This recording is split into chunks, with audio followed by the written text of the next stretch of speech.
Assalamualaikum warahmatullahi wabarakatuh. Alhamdulillahirrabbilalamin, amma ba'du. Di sini saya akan menampilkan konten biasa ngobrol ngalor ngidul cangkruan. Semoga dalam konten ini bisa bermanfaat untuk saya dan umat manusia pada umumnya.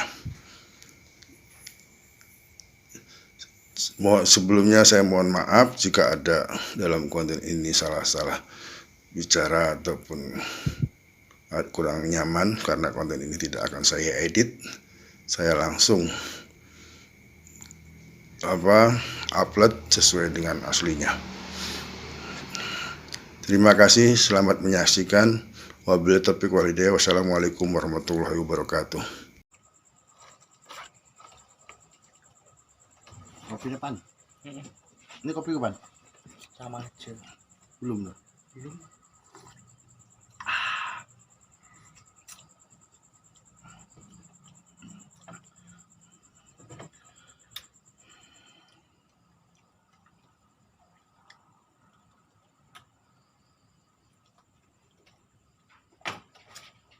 Nah sekarang Upin kan banyak orang geger pelecehan agama gitu, dan dicari pelecehan pada Rasul, pelecehan pada dicari di penjara.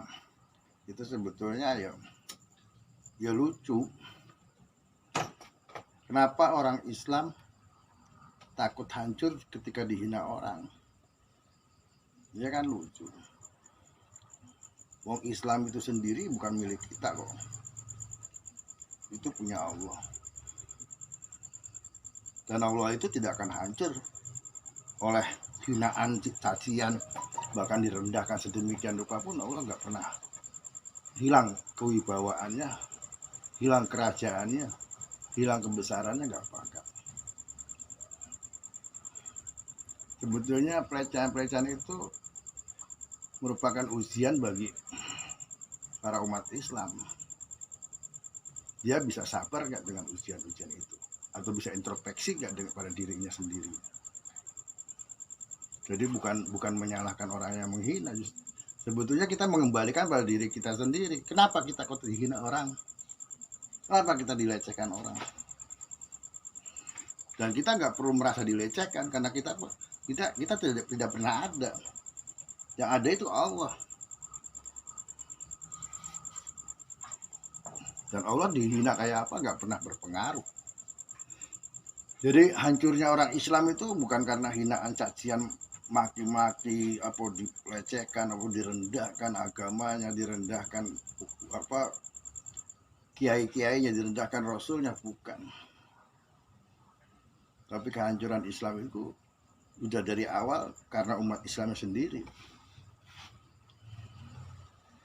Maka semenjak Rasulullah meninggal pun sudah ada benih-benih kehancuran, perselisihan antara Abu Bakar Siddiq dengan Sayyidina Ali. Jadi kehancuran Islam itu dari umat Islam sendiri. Kayak kita punya rumah nggak mungkin orang lain yang menghancurkan, paling ya guru orang lain, guru ngecek tok, rumahnya jelek, rumahnya ini, nggak mungkin bisa hancur. Nah, yang bisa menghancurkan rumah kita sendiri ya diri kita sendiri. Lalu siapa saja yang bisa menghancurkan? Yang bisa menghancurkan ketika kita udah lepas daripada alladzina yu'minu bil dalika kita bulan roibapi. Al-Quran itu sebagai petunjuk umat Islam. Nah, kita lepas dari Al-Quran sebagai petunjuk umat Islam, dan kita ngomong asal ngomong, tidak betul-betul meresapi Al-Quran, dan lepas daripada akhlaknya Rasul. Kalau memang penghinaan itu bisa menghancurkan agama Islam dan umat Islam dan kebesaran Allah, dari semenjak Rasul diangkat jadi Rasul, itu udah cacian, makian, hinaan, bahkan dilempari, dengan kotoran hewan, kotoran unta.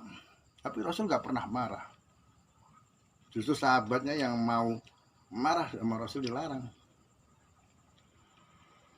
Karena bukan itu yang bikin hancur. Justru itu bisa membuat kita besar kalau kita berjiwa besar, dengan sabar, tidak proaktif lagi. Kita membiarkan aja, kayak kafilah tetap berlalu, anjing mogok kafilah tetap berlalu. Hancurnya umat Islam ketika para tokoh-tokoh agama itu sudah melenceng dari garis-garis yang ditentukan Al-Quran dan tidak menerapkan lagi akhlak-akhlak dari Rasulullah. Sebab Allah sendiri sudah menegaskan laqad kana lakum fi Rasulillahi uswatun hasanah. Jadi yang harus dipegang itu ya, kita pakai itu ya akhlak Rasulullah, uswatun hasanah, budi pekerti yang tinggi. Coba sekarang kita lihat, sudah banyak kiai yang saling memfitnah, menghina satu kiai pada kiai yang lain, mubalik satu dengan mubalik lain saling menjatuhkan. Apa itu akhlak Rasul? Kan bukan. Terusnya ustadz-ustadz yang merasa sombong, ilmunya merasa tinggi, kadang menyepelekan ustadz yang lain. Nanti keluaran dari pondok apa itu dibawa kayak kebanggaan sendiri. Sekolah di Sekolah di Kairo, di Mesir, di Arab, di Kairo. Itu kan udah simpul-simpul kehancuran umat Islam. Kenapa? Karena kesombongan itu Allah sangat benci. Dan kesombongan itu adalah sifat setan. Sekarang kita mengaku pemuka agama, mengaku kiai, tapi sifatnya yang dilakukan adalah setan.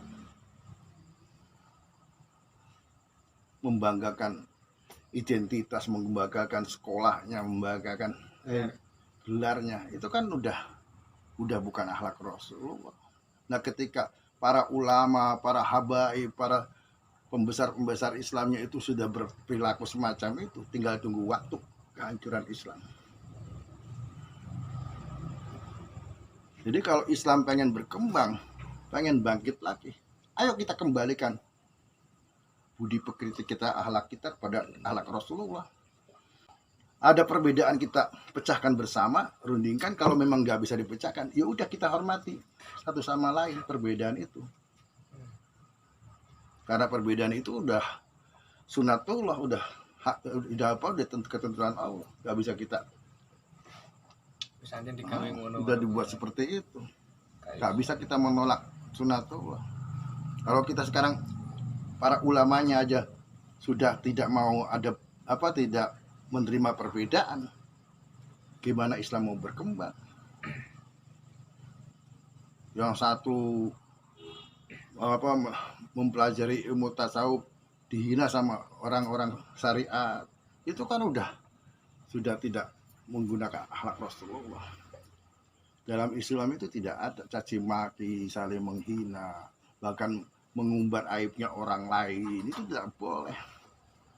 Justru kita harus menjaga, menyembunyikan, walaupun kita tahu orang lain itu mempunyai aib, mempunyai kehinaan, kita melihat dengan sendirinya, kita tidak boleh membukanya. Itu Islam. Justru bukan hanya membuka aib, memfitnah juga berani. Karena para mubaliknya, para kiainya, dai-dainya, ustadz dan santri-santrinya sekarang udah keluar dari jalur akhlak Rasulullah.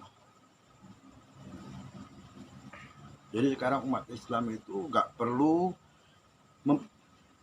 mempermasalahkan di luar itu mau bicara apa tentang Islam, mau menghina bagaimana tentang Islam, tidak perlu diperdulikan. Ayo kita kembali pada dalam diri kita sendiri. Apa yang harus dilakukan agar Islam bangkit? Bersatu, tidak ada perpecahan. Kalau beda pendapat, oke, kita laksanakan masing-masing, tidak perlu saling menghina, perlu saling menyalahkan, Tidak perlu saling memaksa. tidak perlu memaksa. Karena kabeh di tentokne karo pangeran. Kok wong iki dadine ngene, iki dadine ngene. Itu apa kalau saya Islam itu tidak ada yang menggoda, menghina, mencaci, melecehkan. Gimana Islam itu bisa terlihat besar? Orang mau jadi pahlawan kalau harus ada musuhnya. Kalau gak ada musuhnya, pahlawan apa? Itu wis termasuk keseimbangan dunia. Ada baik, ya ada jahat. Makanya ketika Rasulullah turun, itu ada Abu Jahal. Gak mungkin Allah tidak menciptakan Abu Jahal. Kalau Allah tidak menciptakan Abu Jahal, gimana Rasulullah itu bisa terlihat besar, benar? Rasulullah membawa kebenaran tanpa ada Abu Jahal, gak mungkin terlihat. Lucu. Enek bener mergo gak enek. Adanya kesalahan. Ada yang menyalahkan. Jadi kebenaran itu, ya umat Islam itu sekarang kiainya, habaibnya, ustadznya semua sabar. Semua itu bukan urusan kita. Kita ini gak ada apa-apanya. Kalau kita dihina, terusnya marah, berarti kita merasa ada. Ketika kita merasa ada, berarti kita bersaing dengan Allah. Sebab yang maha ada cuma Allah. Manusia itu gak ada. Alam semesta ini gak ada. Yang ada cuma Allah.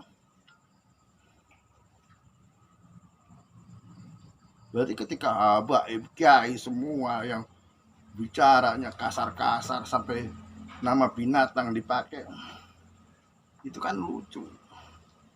Nah, umat mau dibawa kemana? Kasihan. Akhirnya kan umatnya kan ya katut toh melu. Nah, Secara tidak langsung. ya umat sendiri bingung Arep melok sapa. Nah, sekarang di luar Islam itu lebih mulia akhlaknya, lebih santun. Kemungkinan besar akan ke sana larinya. Sebenarnya orang itu ketika awam dia yang mencari kebenaran, kenyamanan. Nah, sekarang di Islami sendiri para pemuka Islamnya tidak ada kerukunan, pecah. Gimana umat mau suka dengan Islam?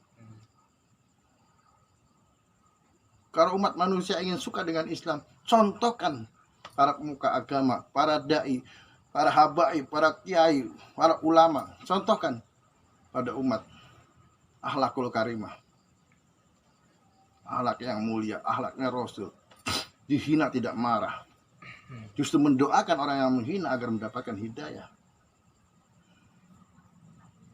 Karena walaupun kiai setinggi apapun, ilmunya sebesar apapun, tidak akan bisa merubah suatu umat. Karena yang bisa merubah umat itu adalah Allah sendiri. Hak Allah, hak paten Allah. Rasulullah sendiri tidak bisa merubah amalnya sendiri, kan dia kafir. Karena apa? Rasulullah tidak bisa memaksa. Karena hidayah itu punya Allah. Nah, apalagi kita ini gak ada apa-apanya. Hanya manusia biasa yang kadang-kadang dikasih kelebihan ilmu aja, belajar di pesantren. Ya, pada dasarnya kan akhlak itu sebenarnya lebih tinggi daripada ilmu. Iya. Kalau setinggi apapun ilmu, akhlak Tanpa akhlak ya hancur. Gak ada gunanya. Ya itulah, jadi sekarang itu Soalnya kita ini makhluk sosial, masalahnya ya. Makhluk sosial. Tadi gak iso cuma sekarang meninggikan ilmu. umat Islam yang awam-awam yang di bawah, yang kadang-kadang para ustadz, para santri itu kadang-kadang jijik untuk berdampingan bersamaan, untuk merangkul. Itu terus gimana nasibnya? Kayak anak-anak jalanan. Sebetulnya Pak Kiai-Kiai itu ya terjunnya ke sana, jangan terlalu banyak bicara yang macam-macam, yang tidak karuan. Lakukan dengan perilaku, dengan kenyataan, dengan kerja, bukan hanya bicara. Dakwah itu bukan hanya ngomong. Sebab dakwah itulah percontohan. Kita mencontohkan pada nggak pernah mondok. Ya cuman ya pakai perasaan kita ya kalau memang benar-benar Islam pengen maju, ayo kita sama-sama merajut persaudaraan dengan baik, kemudian saling memaafkan, tidak ada fitnah saling memfitnah, menghina saling menghina, menjatuhkan saling menjatuhkan. Gak ulama, gak habaib, gak ustaz, semua ayo bersatu, santri dan umat bersatu. Perbedaan pendapat tidak perlu diperselisihkan karena memang ada dasarnya masing-masing. Insya Allah kalau kita bersatu, Islam akan kuat kembali, akan bangkit kembali. Dan anak-anak kita arahkan pada bukan hanya pada ilmu agama saja, tapi ilmu-ilmu teknologi kita pun harus menguasai, ilmu kedokteran dan segala ilmu harus dikuasai. Kalau Islam memang ingin maju, dan ilmu yang bermanfaat itu bukan hanya ilmu agama. Ketika kita menemukan teknologi yang belum ditemukan dan teknologi itu berguna bagi masyarakat umum, itu manfaat. Kita punya teknik mengecat yang bagus, kita tularkan pada orang lain, itu yang manfaat. Walaupun ahli kitab, ahli Al-Quran, ahli tafsir, tapi kalau dia tidak menggunakan pada tempatnya, tidak digunakan dengan baik, ya tidak manfaat. Jadi ayo kita sama-sama sekarang, aku sebagai orang yang bodoh yang nggak tahu apa-apa, ajak bersatu, sudah tidak ada perpecahan lagi. Mudah-mudahan insya Allah akan memberikan rahmat dan barokahnya pada umat Islam untuk perkembangan masa depan yang lebih maju. Amin. Amin.